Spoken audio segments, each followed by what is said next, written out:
Halo anak teknik, kembali lagi di channelnya Anak Teknik.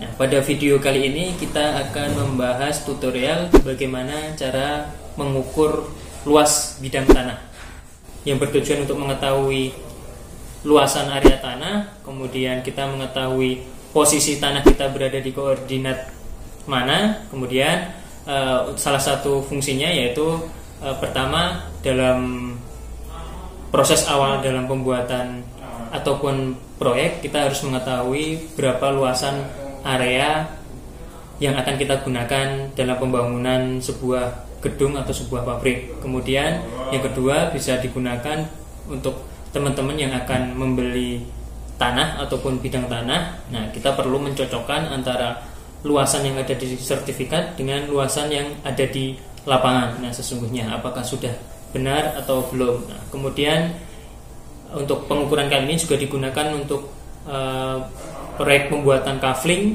tanah. Nah, sebelum kita melakukan marketing atau penjualan, kita harus mengetahui pengkaflingan atau pematokan yang ada di lapangan. Nah, sehingga kita tahu berapa luasannya, kemudian berapa area yang digunakan untuk pembuatan kafling sendiri. Nah, bagaimana cara pengukurannya? Terus saksikan di channelnya Anak Teknik.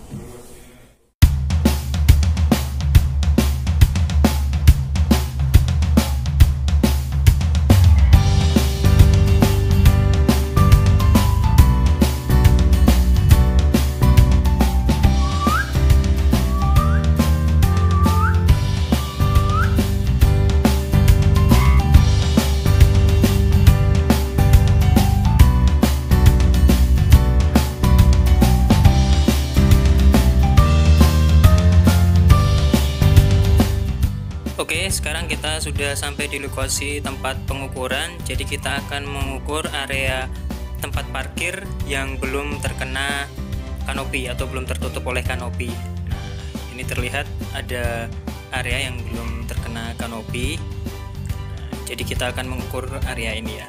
Nah, dari map pun juga terlihat. Untuk teman-teman anak teknik, dalam pengukuran kali ini biasanya kita menggunakan alat GPS handheld ya. Nah, tapi GPS handheld kan harganya lumayan cukup mahal. Jadi bagaimana caranya kita bisa mengukur luasan bidang tanah dengan hemat? Nah, kita menggunakan dua alat saja. Yang pertama kita cukup menggunakan alat smartphone kita, kemudian dengan alat meteran. Nah, dengan dua alat ini kita bisa mendapatkan luasan yang akurat dibandingkan dengan alat GPS handheld yang harganya sekitaran paling murah itu sekitar 2 juta, yang paling mahal bisa sampai 5 juta ke atas. Jadi kita bisa menggunakan alat ini. Jadi kita efisien dan bisa mendapatkan data dengan cepat. Nah, yang pertama kita akan menggunakan aplikasi yaitu Mobile Topographer.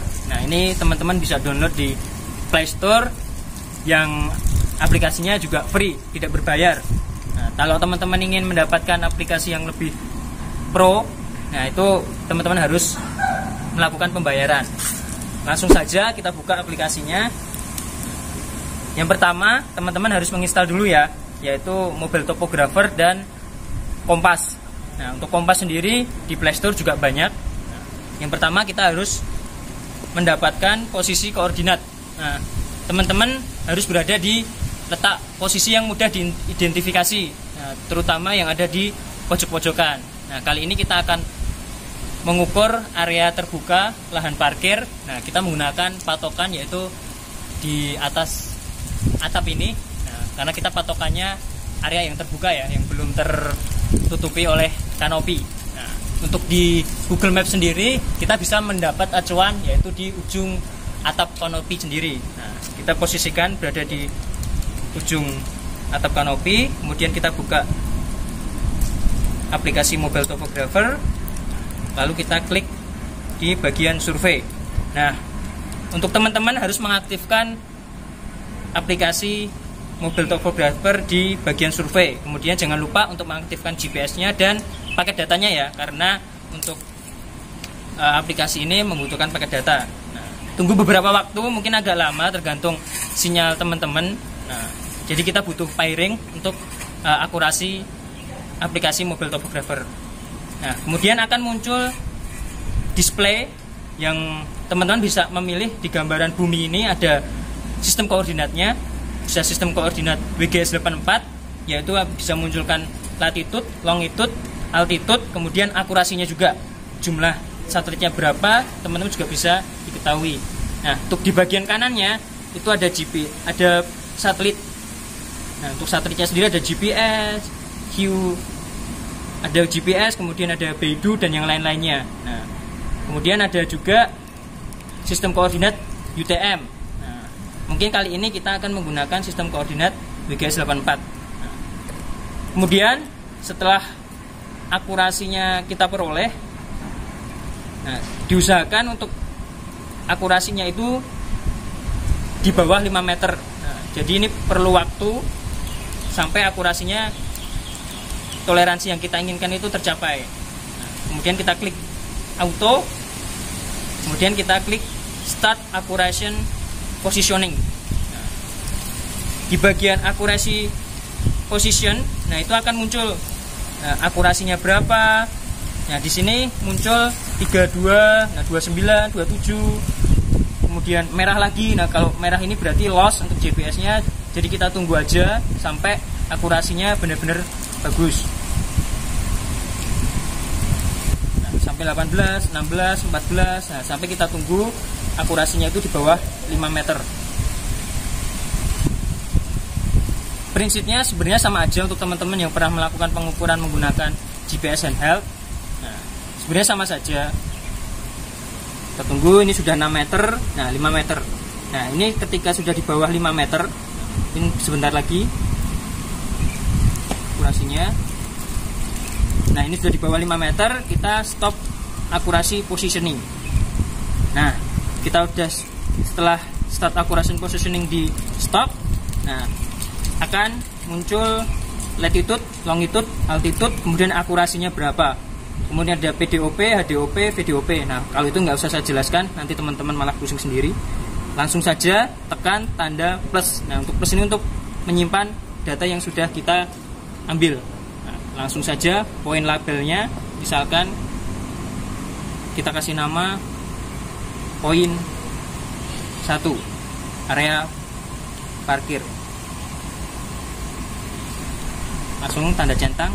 Oke, berarti ini sudah tersave. Untuk membukanya, teman-teman bisa melihat di bagian bawah kanan sendiri. Klik aja. Nah, ini langsung muncul poin 1, area parkir. Untuk latitude-nya berapa, longitude-nya berapa. Nah, ini kita tahap pertama sudah selesai, kita mendapatkan koordinat. Untuk tahap yang kedua, yaitu kita mencari azimut. Nah, untuk mencari azimut, kita membuka aplikasi Kompas. Kita mencari aplikasi Kompas yang bisa mengukur azimut. Nah, kemudian kita arahkan ke titik selanjutnya.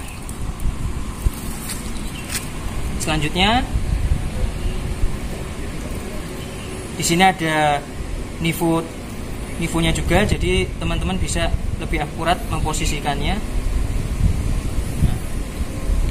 Di area di sana, tanda panahnya kita arahkan ke titik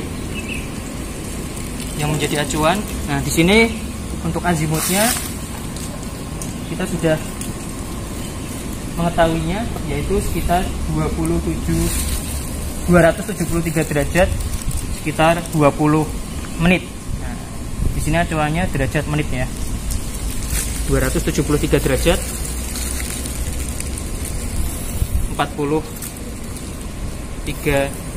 sekitar 43 menit. Oke.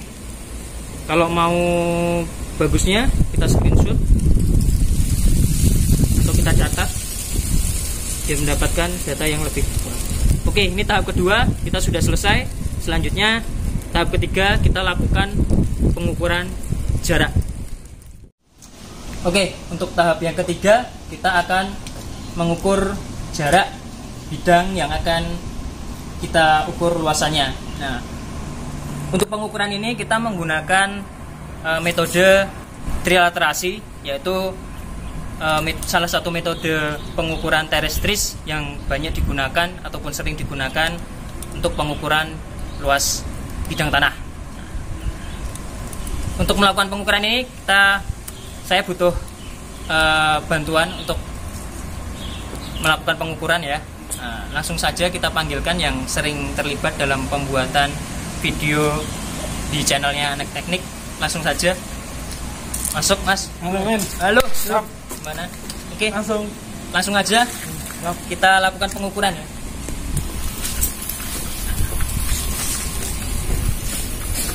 Sampai atas.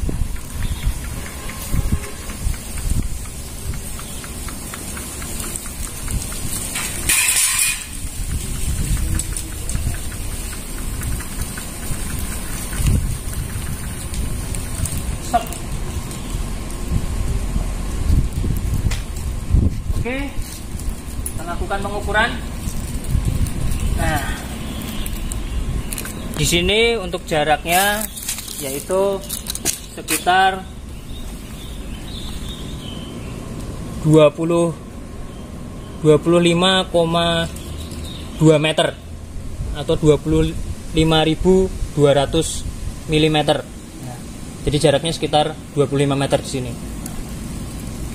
Oke, selesai. Untuk jarak panjangnya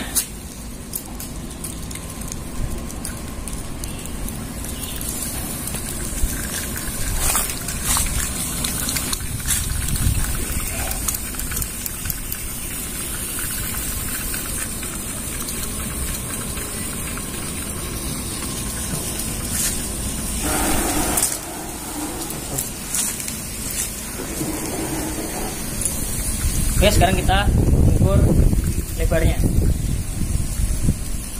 Jadi yang kita ukur itu untuk area yang terbuka. Nah, ini untuk panjangnya sekitar 8 meter 60 cm atau 8.600 mm untuk lebarnya sendiri. Oke, teman, lanjut lagi.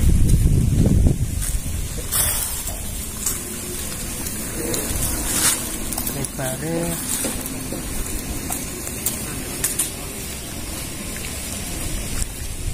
cuma tak nggone paantan ae. Pas tembok ae.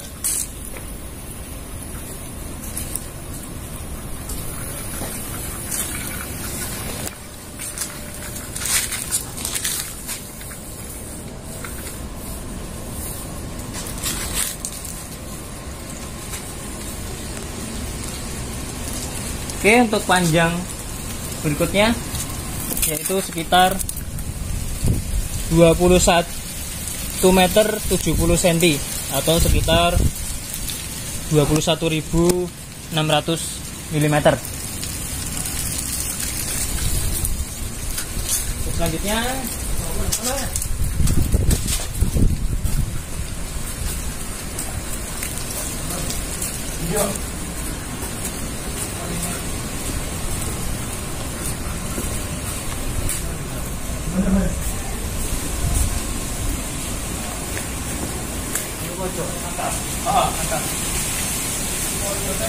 nah, kalau kuwi ndur ratape kene Mas.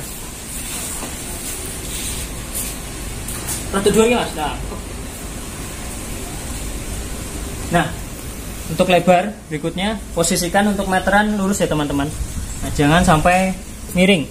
Nah, di sini untuk lebarnya itu sekitar 9 meter 10 cm atau sekitar 9.100 mm.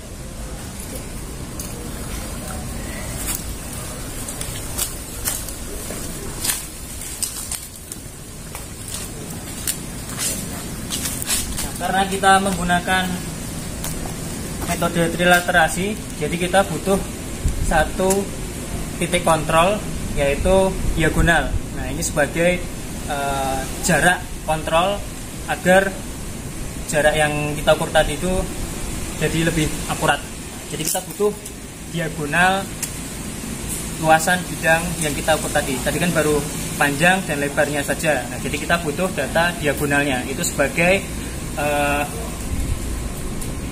titik kontrol atau sebagai controlling. Jadi langsung